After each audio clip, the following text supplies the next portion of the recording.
C'est le printemps après un hiver interminable, une saison magnifique à Bruxelles. Regardez ici, je suis dans le Parc Royal, il y a plein de jonquilles et par ici, il y a plein d'itinéraires qui passent, des itinéraires de promenade comme partout dans la capitale, que ce soit à pied, à vélo, pour les jeunes, pour les vieux, pour les grands, pour les petits. Il y a à peu près pour tous les goûts et on va aussi s'intéresser à des promenades un petit peu particulières, des promenades insolites, un petit peu plus militants avec un caractère social intéressant. On en parle tout de suite avec deux invités. Bienvenue dans le tram.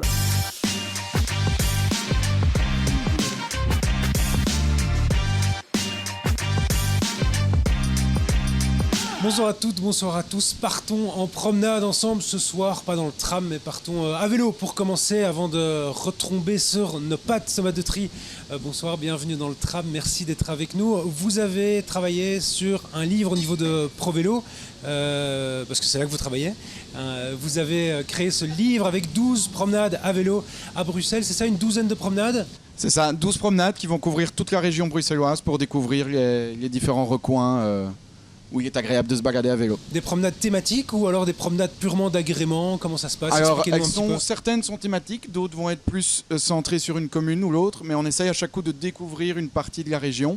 Parfois, un thème se dégage. On a des balades sur l'art nouveau, évidemment, l'architecture.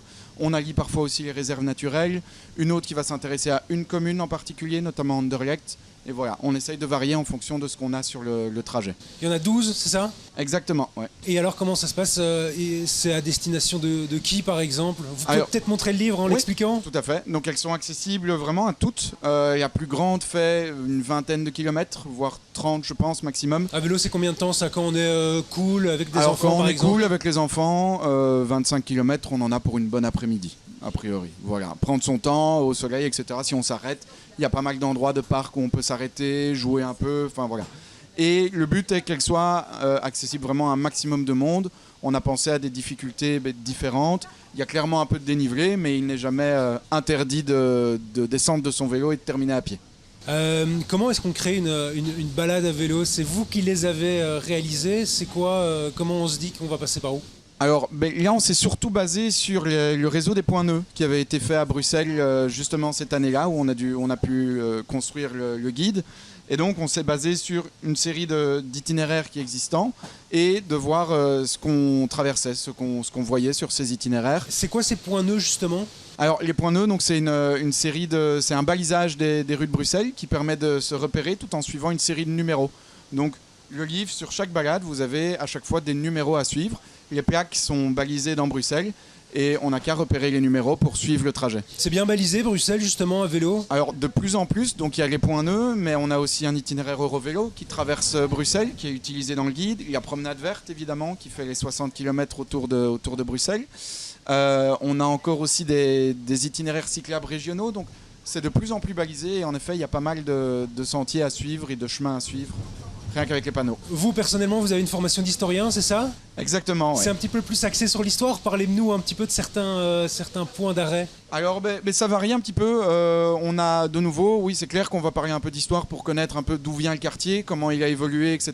De voir le bâtiment qu'on veut regarder et mettre en avant, ce qu'il y a derrière. Mais on va aussi s'intéresser parfois, surtout à la nature, puisque Bruxelles est quand même une ville assez verte. Je rappelle que c'est 50% du territoire de la région qui est quand même recouvert de parcs et d'espaces verts, ce qui fait que voilà, on va aborder des thèmes assez différents, des thèmes parfois plus modernes aussi, parler simplement aussi de café vélo ou d'endroits où il est bon, de la culture vélo qui va avec. Voilà, on brosse vraiment un peu tous les thèmes. Il y a aussi la volonté c'est ProVélo, de faire attention à la sécurité routière. C'est des infrastructures particulières qui sont utilisées? Alors, particulières, on n'a pas vraiment, c'est plutôt le balisage qui est important des points nœuds. Les points nœuds vont passer un peu partout. Alors le but, c'est d'utiliser des itinéraires qu'on appelle bike friendly, c'est-à-dire qu'on va privilégier évidemment les petites rues par rapport aux grands axes, s'il n'y a pas de piste cyclable séparée à côté. C'est exclusivement un guide en papier ou alors on peut le retrouver en ligne aussi? Alors, il est en papier. Maintenant, dans la version du livre, il y a un lien qui vous mène vers tous les itinéraires, les tracés GPX qu'on peut télécharger sur son smartphone avec la bonne application pour se laisser guider. Le but du guide, c'est de le lire avant, de préparer son itinéraire Et puis, en fait, de soit de suivre simplement les panneaux ou son téléphone et de pouvoir suivre comme ceci. Ces 12 promenades, elles sont à faire seules ou alors en groupe, avec un guide même, comme chez ProVélo vous faites peut-être? Alors oui, tout à fait. Donc chez ProVélo, en effet, on organise nous tout au long de l'année, de mars à octobre, chaque week-end, des balades guidées qui sont ouvertes à toutes et à tous. Les balades du guide, ça peut se faire autant seul si on veut en faire quelques-unes plus rapidement et les lier entre elles. Maintenant, en effet, c'est toujours plus agréable de faire ça ensemble par un beau dimanche ensoleillé. Ça fonctionne bien. Je me permets de prendre le livre, Thomas. Voilà, les plus belles balades à vélo à Bruxelles. On les retrouve où?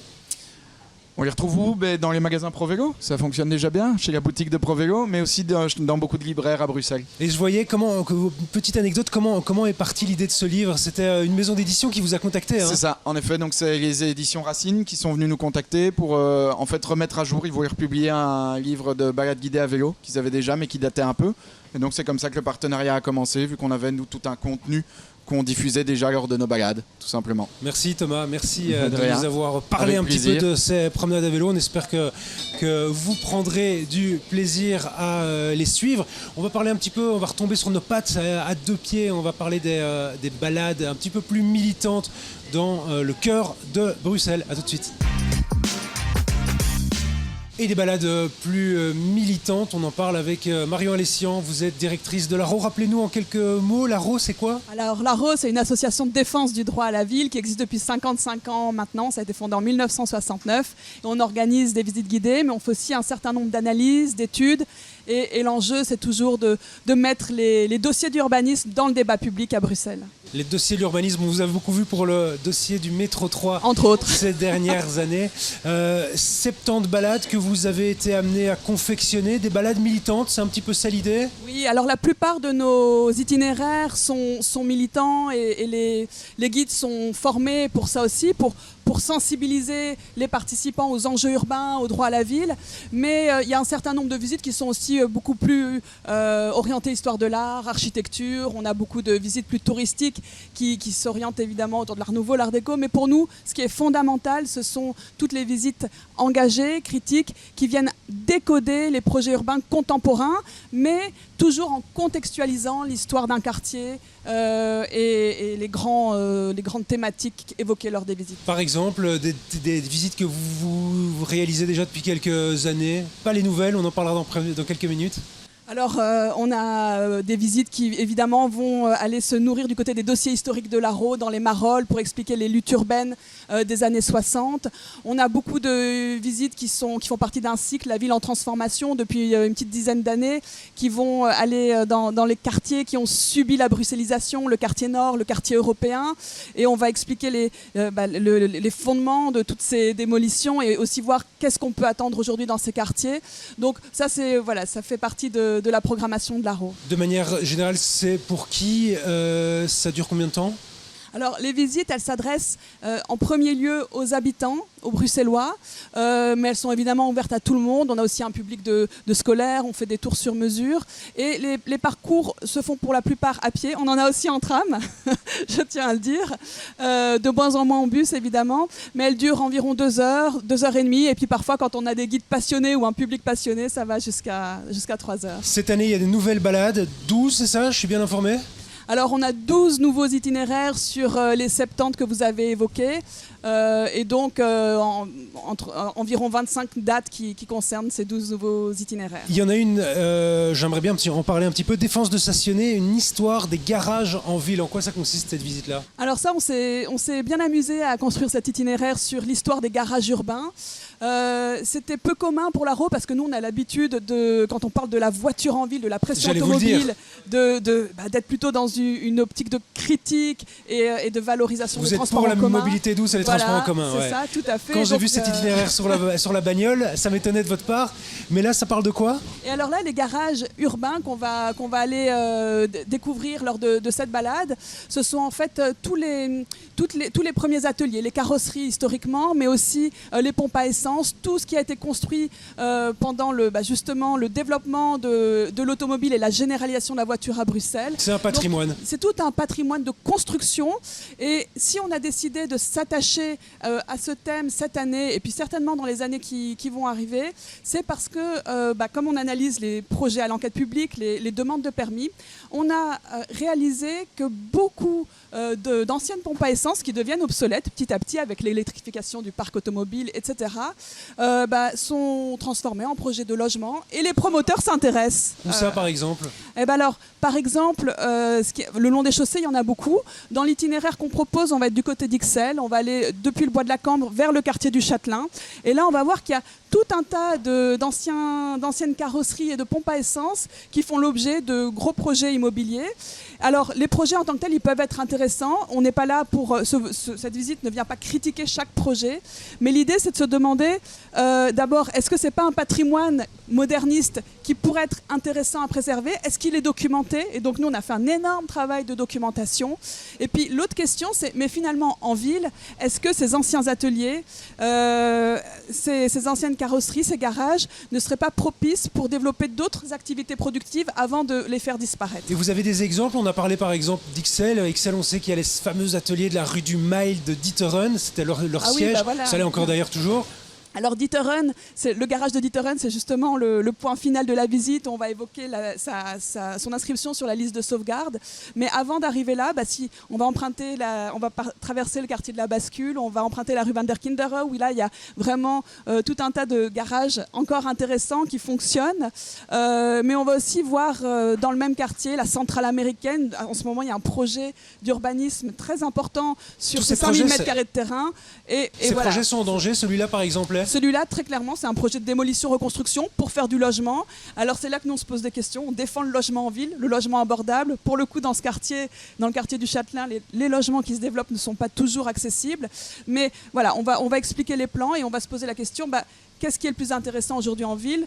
Construire des nouveaux logements, préserver des activités productives. Voilà, ce seront des débats. Ce type de garage, c'est encore utile de le garder pour le côté patrimonial ou justement, à certains moments du logement, ça vaut la peine aussi? Alors, un garage n'est pas l'autre. Il y a plein d'endroits où évidemment c'est très intéressant de faire autre chose, que ce soit des commerces, du logement.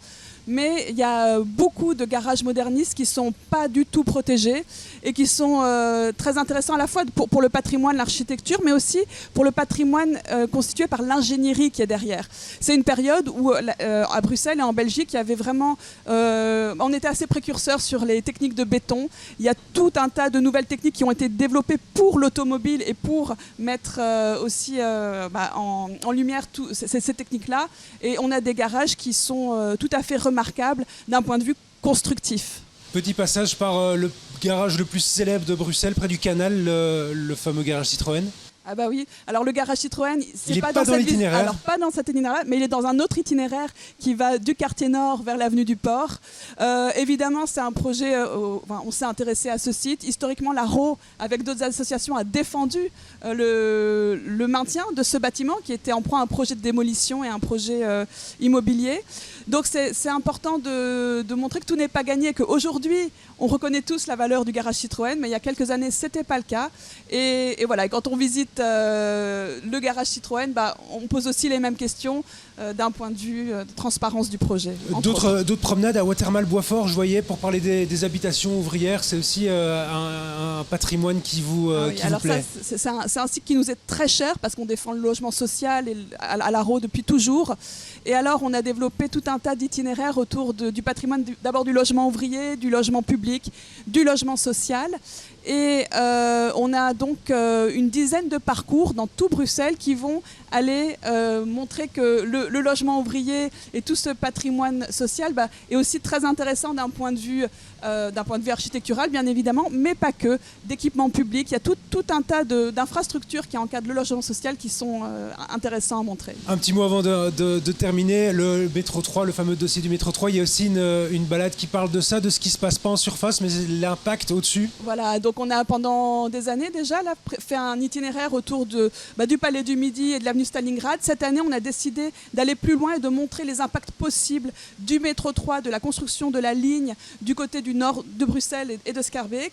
Et ce qui est d'abord fondamental pour nous, c'est de, comme je le disais, mettre dans le débat public ce projet, d'où il vient, pourquoi, en quoi il est utile ou pas et quels seront les impacts de ces chantiers sur la ville et sur le réseau de la STIB. Et puis finalement, on va essayer de mobiliser les habitants et tous les Bruxellois de toute la région qui participent à ces visites. On va essayer de les conscientiser pour qu'ils rejoignent aussi cette lutte urbaine qui est en train de se renforcer. Comment faire pour les Bruxellois qui veulent participer à ces visites? Il faut s'inscrire sur votre site? Alors voilà, c'est très simple, il suffit d'aller sur haro.org. Il y a toutes nos visites qui sont recensées sur notre site. On a aussi une brochure que vous pouvez venir chercher en nos locaux rue du Midi 165. Et puis à côté de ça, on est toujours prêt et très, très enthousiaste à créer des nouveaux parcours dès que les habitants le demandent. Merci Marion, merci de nous avoir parlé de ces balades. On vous souhaite beaucoup de plaisir et un bel été. C'est pas encore tout à fait le cas, mais c'est ça le cas dans les prochaines semaines. Merci à toutes et à tous de nous avoir suivis. On se retrouve la semaine prochaine, évidemment, même heure, même tram. Belle soirée.